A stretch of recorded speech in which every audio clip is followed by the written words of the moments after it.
Welcome to a new edition of the Famous Interviews with Joe Dimino. On this episode, we talk with LA-based photographer, filmmaker, and visual journalist Sean O'Grady. Growing up outside of Washington, D.C., he was blessed with a stellar work ethic, a determined mindset, and an exuberant personality that enables him to stand out amongst his peers and the general public. After cutting his teeth in the music, culture, and art scene along the East Coast, he moved out to California to clean up his life, get sober, and test his professionality because he wanted to give 100% of himself to see if he had what it takes to make it in LA. Almost 6 years later, sober and thriving in one of the most competitive and cutthroat industries in existence, he has persevered on and continues to adapt to the ever-changing landscape of the LA creative community. Enjoy this interview. First and foremost, thank you for taking a minute out. I dig your background, what you do, and I'm looking forward to digging into it a little bit more, so thank you. Thank you. You know, we went through quite a time with COVID for the last 3 years, and I'm curious, as somebody that gets out and about and does a lot of hands-on work, how did you survive that time period, and how has it changed the way that you do things now that the world's waking up? You know, for somebody like me, it sounds kind of crazy, and you've probably heard this from a lot of different people, but, like, for me, like, COVID, not what happened to, you know, millions and millions and millions of lives of people, but, like, what happened to me, it was actually kind of a blessing. It was a big step back. You know, my entire life, I always felt like I was trying to catch up. I was always trying to get to center. And I had moved from Washington, D.C. to Orange County to Los Angeles all within that past year. I'd moved like 6 or 7 different times, you know, within those different regions, and was so behind in just so many like personal, professional things in my life. I needed a step back or a sidestep or just a pause. But I couldn't do that with just how fast everything was happening around me. And, you know, I suffer from FOMO, you know, fear of missing out. So it's just, I want to do everything. I want to talk to everybody. I want to experience everything. And I couldn't find the time mentally or physically to actually start doing these things. So when all of that, you know, went down, on paper, I was supposed to actually have a pretty big year with this one company that I still kind of do freelance work for. And of course, all that went out the window. So, you know, thankfully, after a few weeks, I finally took action, which is a really big, you know, verb in my repertoire is action. And thankfully, I really shored up again, like on my health. Prior to that, I had lost like about 100 pounds from diet and exercise. And I just continued to double down on that and even lost like another like 20 or so during COVID.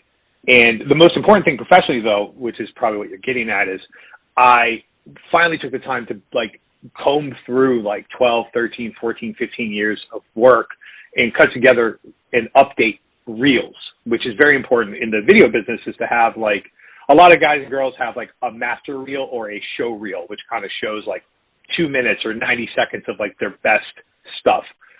Well, me just always wanted to do more than everybody else, and having a lot of different skill sets. You know, I do events, I do short films, I do music videos, I do live performance, I do corporate, I do branded content, mini doc, storytelling, verite. So I cut together reels going through 15 plus years of history of each of those different pillars to kind of just show my, you know, scope and skill and breadth of work that I was able to do. So that was a big thing. The other big thing was for me to build up a website, which I did through Squarespace, which is awesome and not awesome for several reasons, but great for people that need something. So I was able to finally, you know, learn that, build that, and since I had all my hard drives out, you know, go through everything meticulously and set myself to a schedule. So, you know, for a few hours a day, I would just buckle down and kind of just catch up. And I was just fortunate enough to kind of get all those things in place, which also, you know, 2 years later enabled me now to cut together, you know, show reels now every year. I don't really need to update my event reel. I don't need to update my corporate reel or whatever. But the show reel now, since I have those other ones, is very important. And I just finished mine about 2 weeks ago for 2022, 2023. And the other thing that I did during COVID, which, you know, I was pretty lucky, is, you know, living in Los Angeles, there were a lot stricter, you know, shelter-in-place orders here than in other parts of the country, say Texas or Florida. But in LA, it was really stringent, and there was really no work unless you were like getting packages delivered. Like people were putting together like ring light packages with GoPros and like clip-on mics and stuff that people were doing like remote videos. You probably remember like Trevor Noah and, you know, a bunch of people doing, you know, those remotes from their home. That was a big thing. I was not doing anything like that. No one was really doing anything like that in LA. So I ended up going back east when there was like a window of travel that I could, because in the DC, Maryland area, they were on like a tier system where like, it was like tier one, and I'm not using the right nomenclature, but it was like tier one was like, everything is like lockdown. Tier two, like a lot of stuff was open, but you have to wear masks. And tier three was like 85% normal. And they were hovering for several months between tier two and tier three. So it was almost like this muted reality where things were open and you could kind of like live your life a little bit more than anywhere else, or like, you know, definitely not in LA. So long story short, I ended up booking some work for a week, a big project with my good friend Jeff at Studio One Printing. And I ended up just staying there. I ended up living at my brother's house for like 3 months and hustling a bunch of work through doing like family portraits. A lot of my friends have kids now, and a lot of their friends have kids. And then one friend tells another friend who tells another friend, and Facebook has been, you know, a huge social media marketing for me in that regard because of just our age demographic. And I was able to kind of hustle a bunch of photography and video projects just while I was back east, because it was kind of easy. I could do it all outside. I could do it all during golden hour, which is the most optimal time of lighting, around an hour before the sun sets. And I could stand 30 feet away or so outside and get amazing work for them. So we didn't have to touch. We didn't have to go inside. Nothing like that really had to happen. So it was safe, and people were open. People wanted to kind of like document their family because they'd been together for so long. And like a lot of people needed updated like LinkedIn profiles. A lot of people needed just kind of like visual work because people were sick of hitting like, you know, Control Shift 3 on their computer and screen grabbing them at like their Zoom meeting on their blurry 480, you know, resolution background. So that's kind of what I did. And then I got back to LA in September and it's still developing a TV show, and that's a whole other story for another time. So let's go back in your life to your childhood. How did all of this begin for you? How did you get this fascination with film and photography, and how did it turn into who you are today? Well, it's funny. I always, movies were a huge impact on me, movies and TV shows. You know, I'm a Pisces. Actually, today's my birthday, so I'm like super emotional, you know, creature. I'm a dreamer. You know, I love the arts. I love just emotion and things like that. And, you know, movies to me were just so visceral. And I always wanted to be an actor. And I would watch kids my own age act, and I used to think, like, well, what do they have that I don't have?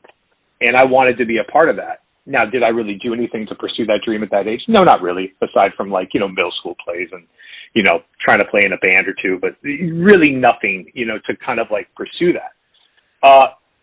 Parallel, my grandfather was an avid photographer, not professional at all by any stretch of the imagination, but, like, I have, you know, vivid memories of my Aunt Maura and my grandfather, John, whose birthday was yesterday, actually, photographing all of our family, you know, dinners and gatherings and birthdays and things like that. So I don't know if that was kind of like the subconscious spark in my life that got me motivated, but I think there's definitely like a flag in the sand, you know, at that point that, you know, looking objectively at my life, that would probably be a big part of it.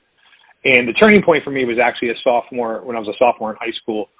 I ended up going to public school, not going to private like I was supposed to, and I ended up at this public school, and they offered a photography course. So me and my good friend David Sullivan ended up taking this photography course, which was, you know, it's the late 90s, so it's 35 millimeter dark room, you know, analog SLR photography. And I just fell in love with it because I was able to do things and live lives that I wasn't like able to kind of like physically do very well. For instance, I love skateboarding. I love graffiti. I love music. I really couldn't skateboard very well. I really couldn't do graffiti. I really, you know, living in the burbs at 13, 14 years old. I couldn't really, you know, play music well enough to constitute, you know, a career in a band. But the photography allowed me to still be a part of those cultures and those scenes and hang around the people that I wanted to hang around and still contribute to those cultures. So that was a really big turning point for me. So in your life of being motivated to live your dream, who's been a role model or a hero for you? I would easily say that my biggest champion is my mother. I mean, she is, I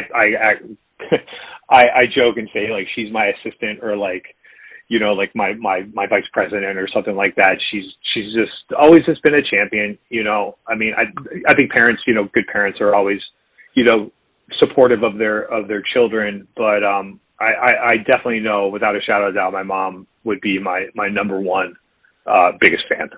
So let me ask you this, you know, as somebody that's obviously, as I've mentioned, you know, you've made it very clear, you're very highly motivated with what you do. What gets you out of bed and gets you through a day? What is the ultimate motivator for what you do with your life? And that's a great question. What the ultimate motivator is, I don't know.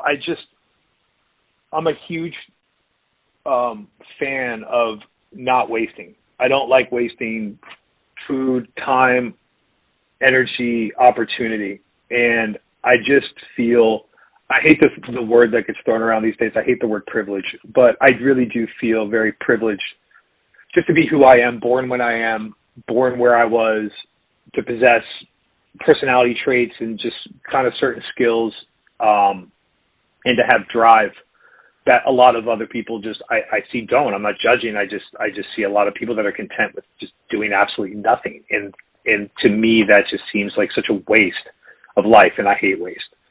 And I just kind of think about that. And I think it's a positive attribute as well as a negative one, because if you just keep going forward and you don't stop and smell the roses, then, you know, you're going to miss stuff. And that's, I have to constantly try to like live in the present and live in today and just, you know, realize what's happening around me instead of just always looking towards the next thing or future tripping on the next thing, and not thinking about how far I've come and all like kind of like the gates that I've kind of gone through and the boxes I've checked, but just not wasting. I just want to experience life. You know, I always joke, like, life's a buffet. You know, I want to try everything and I want to go back for seconds. So what was the project that you worked on where you really, it was kind of a dream project for you, and you saw the results and realized what you were doing? What was that for you that really kind of blew you away? So it's still a pipe dream, and I don't know if it's ever going to happen, but so funny story. So when I mentioned I got back in September, you know, after spending several months back east during the pandemic. So I come back, and there's a much longer story attributed to this, and out of respect for your time, I won't get into it, but I have a friend in Costa Mesa, Chef Thomas Curran, who I had worked with when I was down there living in the Costa Mesa area. And we had a project where he ended up walking across the United States of America, and I did a mini doc on him to help raise awareness and sponsorship and donation dollars that he was raising for the PCRF, the Pediatric Cancer Research Foundation. And he actually completed the walk in about, I think it was 8 months. And that helped raise over $20,000 in sponsorship and donations, which was great. So we had this amazing relationship and friendship and creative partnership. When I got back in September, he wanted, you know, just to throw something my way. He goes, well, how about we do a TV show together? And being in photography, being in TV and media, you know, you kind of dread these conversations. Everybody comes up to you at a party, or an uncle comes up to you and is like, I got a great idea for you. I could do this. How about I got this crazy pipe dream for a TV show? And it's like, oh, fuck. Like, sorry, here we go again, right? But it was actually a really good idea. And it was something that was really, really close to my heart. It was a travel food show, and it was called Chef Driven, where Thomas at the time was trying to build out a Sprinter van and travel the country with his dog Wink. And he wanted to retrace the same route that he took from Holden Beach, North Carolina to Newport Beach, California. And we were going to pull chefs out of their kitchens in like these really small market towns and have them cook a signature dish that was, you know, true to them and true to the region, and have them do that, you know, on a budget, but in the back of a Sprinter van with, like, you know, one burner or like a really small Weber that we were going to build or bring, you know, with us. And it was such like a lightning in a bottle moment that it was a time where you couldn't leave the United States, and people were ditching cities and going, and living in vans and traveling the country and living on a budget and returning to nature and doing all these things. And it was such a damn good idea. And I think we executed it so well. And it lives on my Vimeo page. I can link you to it. And we ended up, long story short, going down there and creating what's called a sizzle reel. And a sizzle reel is like a 4 to 5 minute kind of proof of concept that overarches what like a season of a TV show would be. And you would make the sizzle to hopefully get funding to create the pilot, which would hopefully get funding to go to network or go to series, for 6, 8, 12, 20 episodes or whatever. So we created the sizzle, and we shopped it around for a year or two. We gained a lot of interest, but no commitments. And I'm still super proud of it. I think it looks incredible. What we did in 8 to 10 hours with a crew of like 6 or 7 people and around $10,000, it just really shows like what you can do when you're good at what you do. That's wonderful, man. So in your life, of all of these choices and roads you've been down, we all gain wisdom. And if you have a dream tonight, you run into the 20-year-old version of yourself, and you could dispense some advice onto that version of you based on what you've lived and learned, the wisdom you've gained, what would you tell your young version? What would I tell my young version? Well, it's like 2 schools of thought. One, stop everything you're doing right now and clean your life up. So you don't have to go through 15 more years of pain and indecision and fear. Or, the other version of myself would show up and be like, you're going to go through a lot more pain, indecision, and fear, but hold on, because there is a bright light eventually. And when you get there, you're going to bask in it and you're going to keep going. What's been one of the best compliments you've ever received from the work you've done? Oof. I can think of one. I don't know if this is one of the best compliments, but this is definitely a compliment that I think about often. So one of my mentors, and I joke that he's like my Jewish dad, and it's my ancillary Jewish family, is Jack Hartzman runs Washington Talent Agency in the Washington D.C. area. They're a huge event company. They do big conferences, corporate work, weddings, bar and bat mitzvahs, and one-stop shop for dancers and photo booths. We just got back from the Photo Booth Expo in Las Vegas the other day. And anyway, he really took me under his wing about 13 years ago, and we've just been kind of inseparable as a mentor. And I've done a lot of these events for him and with his company or with his family. And, in the event business, you're really taught you don't want to be seen or heard. That's why we wear what's called show blacks, which are, black shoes, black socks, black trousers, black shirt. Because you're supposed to blend in. It's like a theater worker. You are not the show. You are not the main focus. You're supposed to blend in. So when I moved to LA, my good friend Patrick Taylor had recommended there's a woman that he used to work with at William Morris Endeavors, that her son was having a bar mitzvah. So I was in need of cash, and I didn't want to do a bar mitzvah in LA. It's not why I came out here, but I needed the money, and I needed, to network. So I ended up going up to Pasadena and shooting this bar mitzvah, and I think I did a great job. And when I sent the footage to her, she was like, this is amazing. Like, you have all of the shots that I needed. You were there every single time that I needed you there.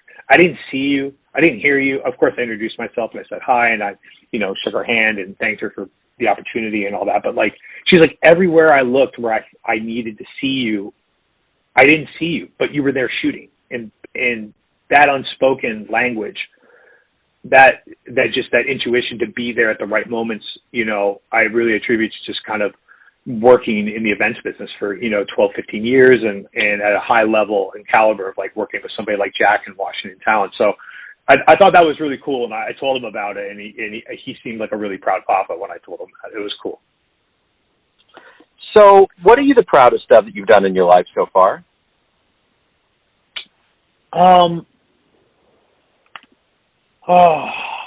Like I said earlier about thinking back on accomplishments and goals. I mean, the last few years have been an absolute whirlwind. in my life. There's been a lot of, trouble and hardship, but I mean, I don't really dwell on those. I think about all the beautiful, bright moments that have happened, and I post a lot, and I'm grateful that I can actually go back and like kind of see all like the Hansel and Gretel, like kind of breadcrumbs that have surrounded, my life. I'm like, wow, 4 years ago, that was incredible. 2 years ago, wow, that was amazing. 8 years ago, I hope I never do that again. So I guess to really boil all down, and I've been kind of I do say this a lot, I browbeat it, but the single best decision I've probably ever made in my life that I'm really proud of, and I'm just lucky enough to be today, is just getting sober. There was one thing that was probably holding me back from achieving my goals and overcoming fear and just gaining confidence in myself and just all the hardships that I had encountered up to that point was really that. And I am really grateful that I'm able to kind of look through life through a different lens, pun intended, and see things clearly. And it's very interesting to do that in a town like Los Angeles, where, everybody out here is, microdosing and going on hikes, or, going to Venice and, dabbing and smoking big joints on the beach, and, the late night parties, and everybody sees cocaine on TV, like, Babylon and all that. And it's like, it's not like that, sure it's like that, but that's not all there is either. And it sounds strange, but I really couldn't think of a better town to get sober in than Los Angeles, because there were so many other people like me that were way more accomplished than me and way more in the public eye than I'll hopefully ever be.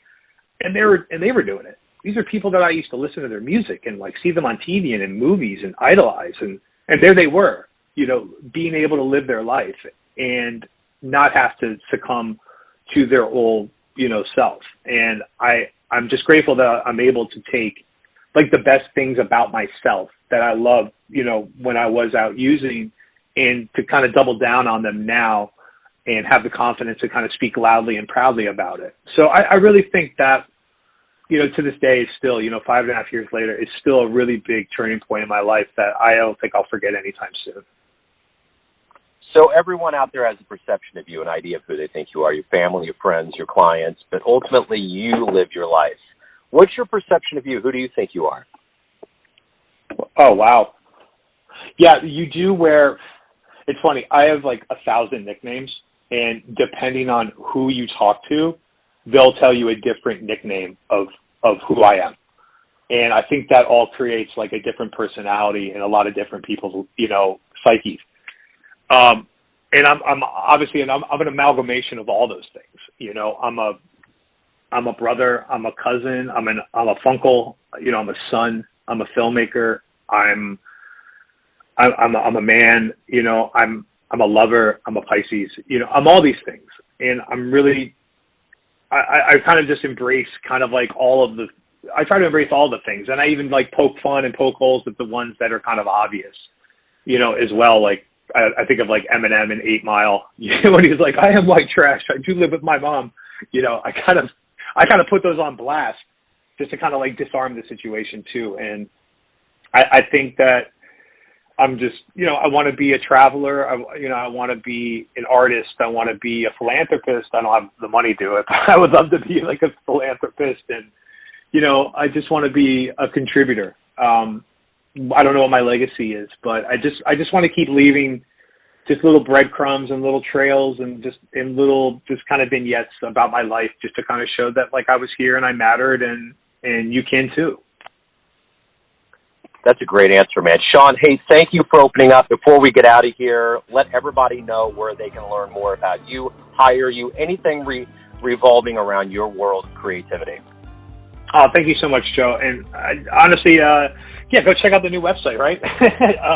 Shawnee, SEANNIE cameras, CAMERAS.com. You can check out my work. You can learn a little bit more about me. And my Instagram is the same, @Shawnee Cameras. Twitter is the same, @Shawnee Cameras. And you can kind of get to know a little bit more about who I am. And, send me a DM, reach out. Let's wrap. I'll be on your podcast. I'll pet your dog, whatever you want. I like it. Sean O'Grady, thank you, man. I appreciate you opening up. It's a great story. Good luck with everything. I appreciate it. Joe, thanks for taking the time to reach out, man. It was really a blessing to hear from you after just signing up to this thing. And, you're the first guy to reach out and someone I can really connect with, man. I really appreciate you. Thanks for tuning in to another famous interview with Joe Dimino, where we cover the world of art, literature, business, spirituality, music, and more from around the globe. If you want to hear more interviews, visit the Famous Interviews with Joe Dimino channel on YouTube. You can also find us on Spotify and Apple Podcasts. Thanks again for listening, and until next time.